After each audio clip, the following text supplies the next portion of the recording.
Ethan woke up to Rusty barking like his life depended on it. Normally, that meant a squirrel was taunting him from the fence, but something about this morning felt different. The air was thick, stale, too dry, even for the drought they'd been enduring. Ethan swung his legs out of bed, his boots hitting the floor harder than usual, a knot already forming in his gut. By the time he stepped outside, he knew something was wrong.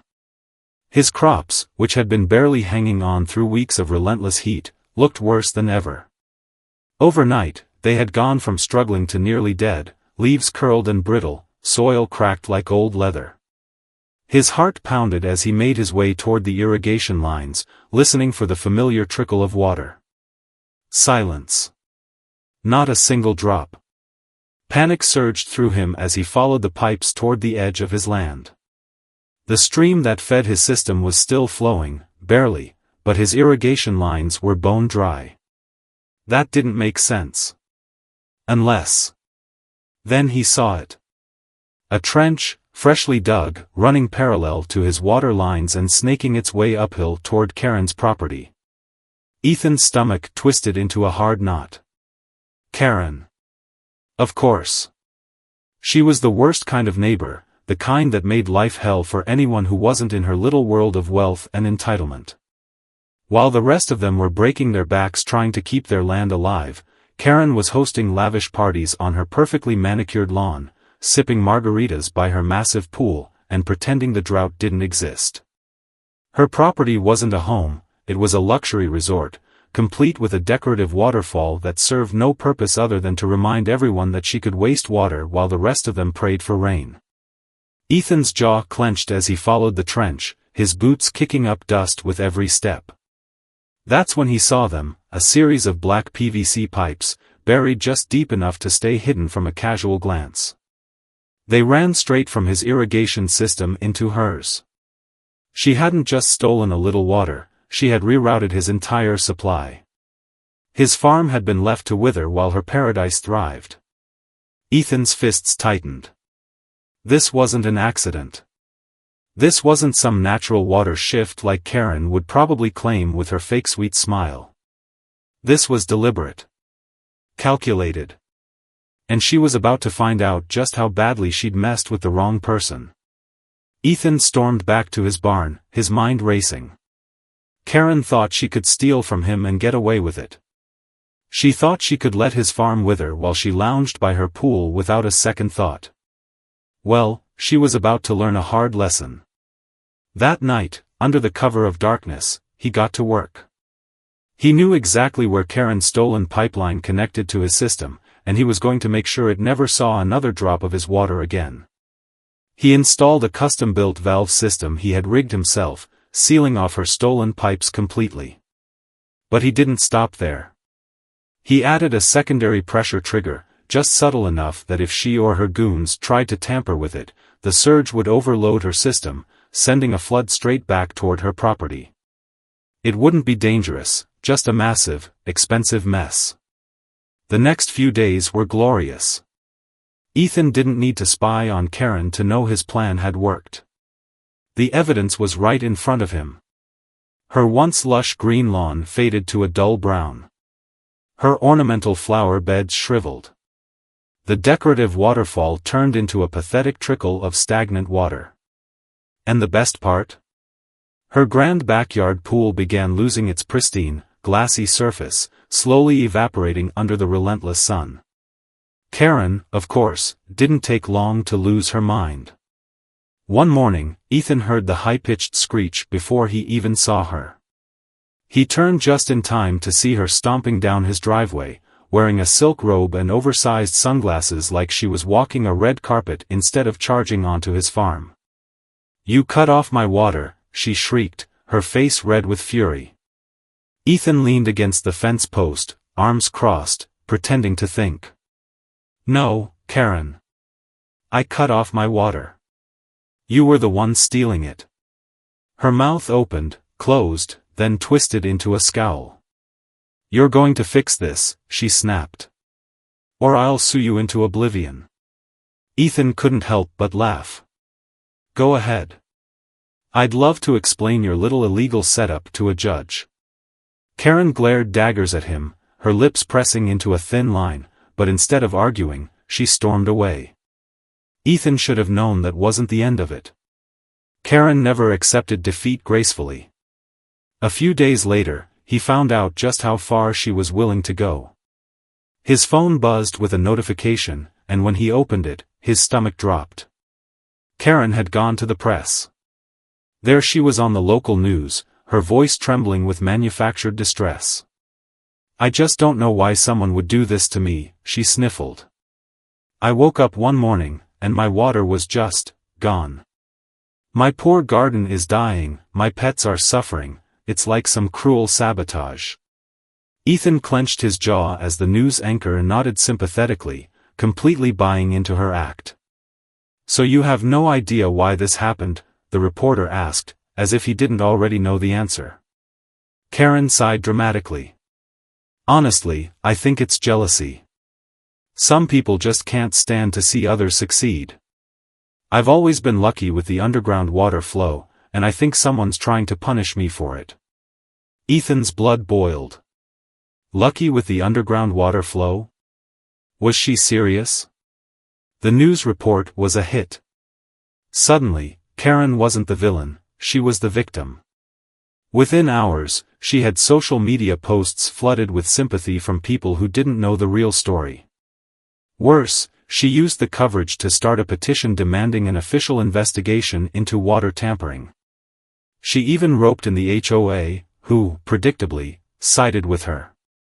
Ethan found himself hit with yet another fine, this time for violating water regulations. They accused him of selfishly hoarding water, claiming his farm was consuming more than his fair share, while poor Karen was suffering.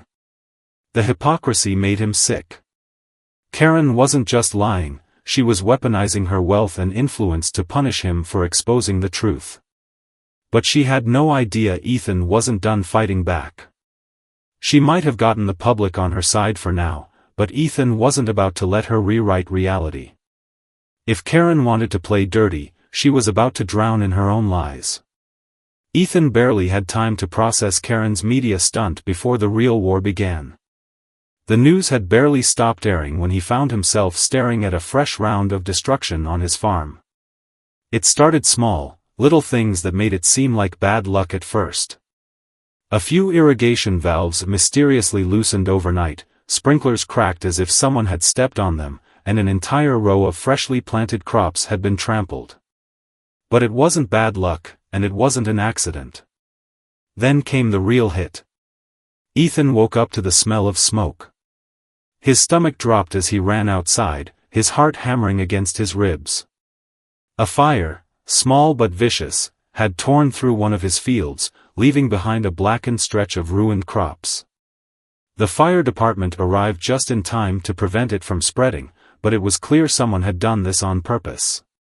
Ethan didn't need a detective to know exactly who was behind it. That evening, he found fresh tire tracks near the fence line bordering Karen's property, deep imprints from a heavy truck. She hadn't even tried to cover her tracks. She wasn't being subtle anymore, she wanted him to know she was behind this. Ethan wasn't the kind of man to scare easily, but this wasn't just about stolen water anymore. Karen had gone too far. He refused to let her destroy everything he had worked for. Instead of reacting, Ethan took action. He and Jake spent the next few nights installing a hidden pressure-triggered trap in the water line that Karen had stolen from. If anyone tried to reconnect to his irrigation system, they wouldn't just get a slow trickle of stolen water, they'd get a full-force flood straight into Karen's property. It didn't take long before Karen's greed led her straight into the trap. 2 nights later, Ethan was watching his security feed when he saw them, 2 shadowy figures creeping along the edge of his property. Karen had sent someone, probably the same goons who had sabotaged his land before, to reconnect her stolen pipeline. Ethan smirked as they crouched near the pipes, twisting a valve open. He barely had time to blink before the system activated. A deafening pop shattered the quiet night, followed by a gushing roar. The stolen pipe violently burst, sending a torrent of pressurized water shooting straight toward Karen's estate. By the time Ethan made it to the fence, her backyard was unrecognizable. The decorative waterfall collapsed into a pile of shattered stone. The pristine lawn, now a drowning swamp. The over-the-top pool, overflowing, spilling water down her expensive tiled deck and into her outdoor lounge. Then came the best part, the ear-splitting scream that echoed across the property.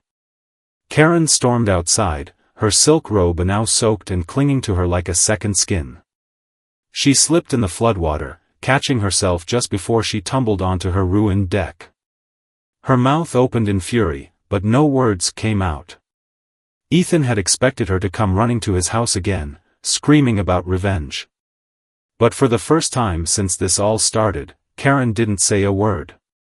She just stood there, staring at the destruction with wide, horrified eyes. That should have been the end of it. Any normal person would have admitted defeat. But Karen wasn't a normal person. She didn't take losses, she found new ways to cheat. The next morning, a black SUV pulled into her driveway. Ethan watched from his porch as a man in a crisp suit stepped out, carrying a leather briefcase. Definitely not one of her usual yoga friends or gardeners. That same afternoon, Ethan got a visit. A city official, clipboard in hand, stood at his gate, looking far too serious. Karen had filed an official complaint. Apparently, she wasn't just blaming him for the flooding, she was accusing him of tampering with the water system in a way that endangered public property. The official's tone was polite but firm. "Sir, if you can't prove that your irrigation system is up to regulation, you could face serious fines and legal action." Ethan had to bite his tongue to keep from laughing in pure disbelief. Karen had stolen from him, sabotaged his farm, and now she was trying to flip the story and make herself the victim again. But Ethan wasn't a fool. He had been keeping records, gathering evidence. And he wasn't about to let Karen win this round. If she wanted to play dirty, he was more than ready. Ethan didn't waste time. If Karen thought she could manipulate the system and turn the law against him, she was in for a rude awakening. He spent the next 24 hours gathering everything he could, property records, water rights permits, technical documents on his irrigation system, and even statements from other farmers who had seen Karen's illegal pipeline firsthand. By the time the city inspector arrived, Ethan was more than ready. Karen, however, wasn't. She practically dragged the poor official onto Ethan's property, pointing at random pipes and sprinklers as if she had discovered some grand conspiracy. "See? See how reckless this is," she exclaimed dramatically. "It's a mess. It's dangerous. He's been sabotaging the entire neighborhood's water supply." The inspector barely acknowledged her, instead turning to Ethan. "Sir, would you mind explaining your setup?" Ethan remained calm, walking the official through his entire irrigation system. He showed him the pressure mechanisms, the backup safety valves, and even invited him to conduct a test himself. The inspector accepted. And that's when everything unraveled for Karen. The moment the inspector turned the valve, a low rumble echoed through the pipes, then a sharp pop. Within seconds, Karen's secretly reattached stolen pipeline began to shake violently. She had tried to reconnect it, thinking Ethan wouldn't notice. A second later, the pipe exploded. A geyser of muddy water shot straight up into the sky before crashing down onto Karen's lawn like a miniature tsunami. The inspector barely managed to step back in time, his clipboard now completely soaked. Karen, standing just a few feet away, let out a shriek as her designer heels sank into the rapidly growing swamp that was once her pristine backyard. Ethan folded his arms and waited. The inspector wiped the water off his face and turned to Karen. "Ma'am, it appears you've illegally tapped into your neighbor's water system. This is a direct violation of city regulations, and I'll be filing an official report. You'll be receiving notice of the fines shortly." Karen's face drained of color. "Wait, no, he set me up. This is his fault. But the official had already seen enough. He wasn't interested in excuses. As he left, Karen turned her fury back to Ethan. "You think you're clever, don't you?" she hissed. Ethan shrugged. "I don't have to be clever, Karen. I just have to be honest." For a moment, she just stood there, fuming, her shoes now completely submerged in the muddy flood her own greed had created. Then, without another word, she stormed back inside her house, slamming the door so hard that a window rattled. Ethan should have felt victorious. But deep down, he knew Karen wasn't finished. That night, he barely slept, and for good reason. The next morning, he walked outside to a nightmare. His entire irrigation system had been destroyed. Pipes lay scattered across the field, connections ripped apart, valves smashed, and one of his largest water tanks had been completely drained. Ethan stood there, his fists clenching. Karen had gone nuclear. This wasn't just about revenge anymore. She was trying to destroy his farm. For the first time, Ethan felt something close to rage. He had been patient. He had played by the rules. But this was war now. He picked up his phone and called Jake. "I need your help. And I need to make sure Karen never pulls this again." Jake arrived within the hour, already grinning. "So, we're done playing nice?" Ethan exhaled sharply. "We're done playing dumb." Together, they spent the next day rebuilding Ethan's irrigation system, but this time, it was smarter. Jake helped him install an advanced pressure-sensitive security system. If anyone, Karen or her hired goons, tried to tamper with the pipes again, it would automatically trigger a fail-safe that would redirect the pressure back toward the intruder system. But the best part? They set up motion-activated cameras disguised as part of the fencing. If Karen even stepped near his water supply, Ethan would catch her red-handed. It didn't take long for the trap to be tested. 2 nights later, Ethan's phone buzzed. The security alert had been triggered. He opened the feed and saw them, 2 men crouching near his pipes, tools in hand, fumbling to reconnect Karen's stolen pipeline. Ethan smirked. "Here we go." The moment they twisted the valve, the entire system activated. The water surged with triple the force, roaring through the pipes before blasting out of Karen's backyard like a cannon. The 2 men yelped as the force of the water sent them tumbling backward, completely drenched. But the real spectacle was Karen's estate. Her already damaged backyard turned into a full-blown swamp. Her driveway flooded within seconds, the excess water spilling into her garage. Expensive patio furniture was swept away like debris. But the highlight? Her luxurious, custom-built pool overflowed so aggressively that it collapsed the decorative retaining wall around it, sending a flood of water crashing into her outdoor lounge. Ethan leaned against the fence, watching from a distance as Karen burst out onto her porch, her face a mask of absolute horror. She screamed something unintelligible into the night, but Ethan didn't need to hear it. She had played dirty.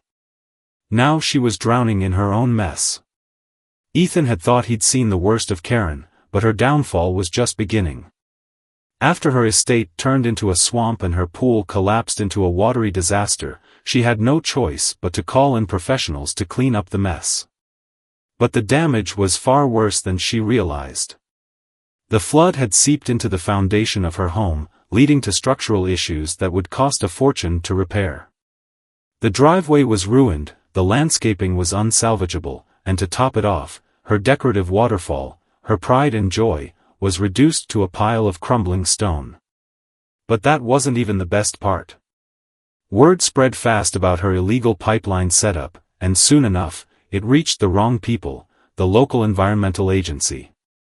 A full investigation was launched, and it turned out Karen's water theft wasn't just unethical, it was illegal. She had violated multiple conservation laws, stolen thousands of gallons of water during a declared drought, and even rerouted part of the public supply. The fines alone were staggering. But what really crushed her was when the IRS got involved. Apparently, Karen's little side hustle of selling stolen water to other wealthy homeowners hadn't been properly reported.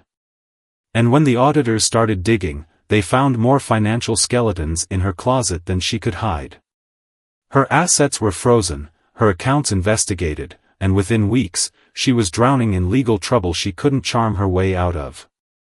Karen went from throwing lavish parties in her backyard to selling off furniture just to pay for legal fees. Her influence in the HOA? Gone. Her elite social status? Destroyed. Her perfect neighborhood reputation? Ruined beyond repair. Ethan never saw her leave, but one morning, he woke up to a moving truck in her driveway. By the end of the day, she was gone, her once pristine mansion standing empty. The house sat abandoned for months, a broken shell of what it once was, a perfect reminder of what happens when greed and entitlement go unchecked. Ethan's farm, on the other hand, thrived. With Karen out of the picture, he was finally able to focus on what mattered: his land, his animals, and his community. The local farmers, who had once been afraid to stand up to Karen, now rallied around him, showing their support in ways he never expected. One afternoon, while fixing a fence post, Ethan noticed a new for sale sign in front of Karen's property. He couldn't help himself. He walked up, pulled a marker from his pocket, and scribbled a small addition beneath it. Previous owner, drowned in her own greed. And just like that, Karen was nothing more than a cautionary tale. But Ethan knew better than to think people like her were one of a kind.